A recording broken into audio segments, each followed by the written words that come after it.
car Dieu veut faire de nous quelque chose qui lui fasse beaucoup plus plaisir, qui soit beaucoup plus significatif pour lui que les hosties sacramentelles qui sont conservées dans les tabernacles pendant la semaine.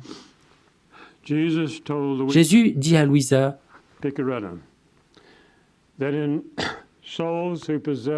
que dans les âmes qui possèdent sa grâce, il parle des saints, il vit en elles mystiquement, mais il ne vit pas en elles réellement.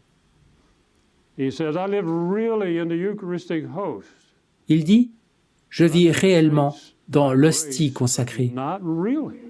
Je suis dans les saints par la grâce, mais pas réellement. Mais je suis réellement dans l'hostie eucharistique. Voici ce que Louisa dit à Jésus. « Mon Jésus bien-aimé, n'es-tu pas en train de me dire quelque chose de nouveau et de différent quand tu dis que tu formes ta vie réelle dans celui qui vit dans ta volonté ? N'est-ce pas en réalité la vie mystique que tu vis dans les cœurs qui possèdent ta grâce ? » Jésus.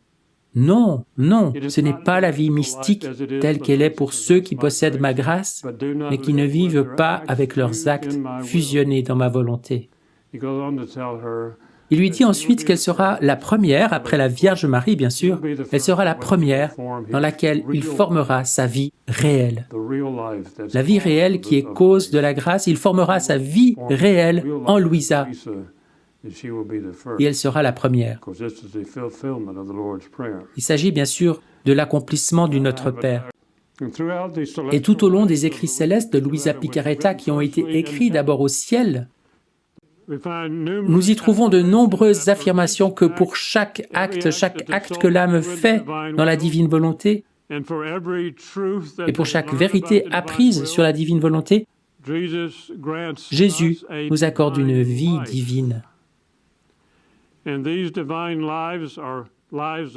ces vies divines sont des vies de sainteté, des vies de bonheur, des vies de joie, de puissance, de beauté, de douceur, et ainsi de suite. Et elles contiennent tout ce qui est vrai, beau et bon. Et elles forment une vaste dotation spirituelle dont nos âmes peuvent profiter à la fois dans le temps et dans l'éternité.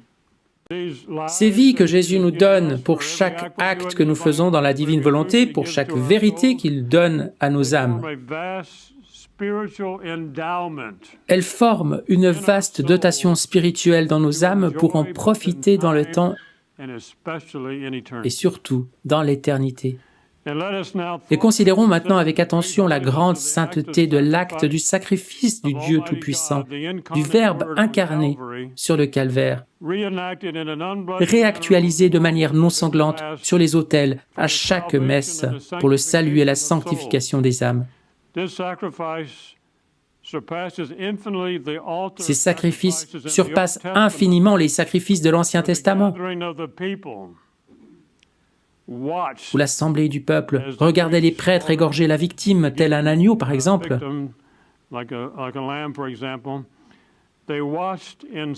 Ils assistaient en silence et avec crainte à la mise à mort de l'agneau, du veau ou de tout autre animal pur,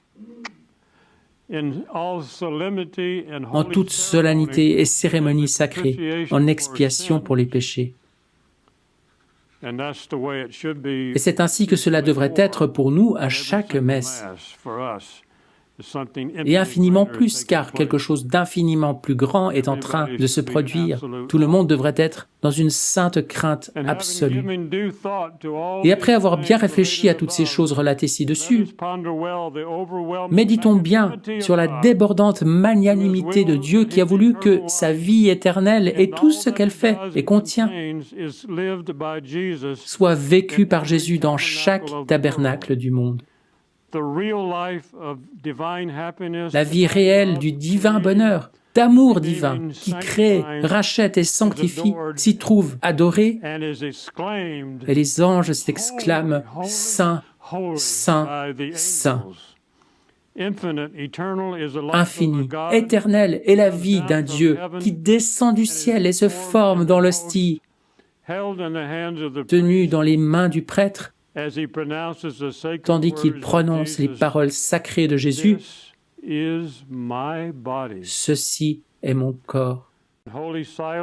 Dans un saint silence, dans une crainte indicible, inclinons tous nos têtes et supplions l'action de la divine volonté d'émettre un rayon de sa lumière infinie dans nos esprits, afin que nous puissions comprendre à un certain degré la grande sainteté de tous les actes quotidiens que nous accomplissons dans la divine volonté, parce que chacun d'entre eux est consacré par Jésus comme une hostie spirituelle, remplie de sa vie réelle et éternelle, telle qu'elle existe dans chaque hostie consacrée à la messe et dans le tabernacle.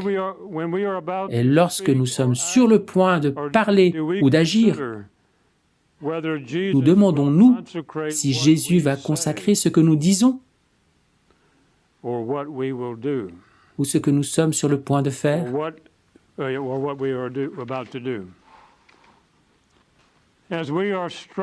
En étant frappés par la conscience de cette réalité impressionnante que Jésus attend de consacrer nos actions mentales, verbales et physiques,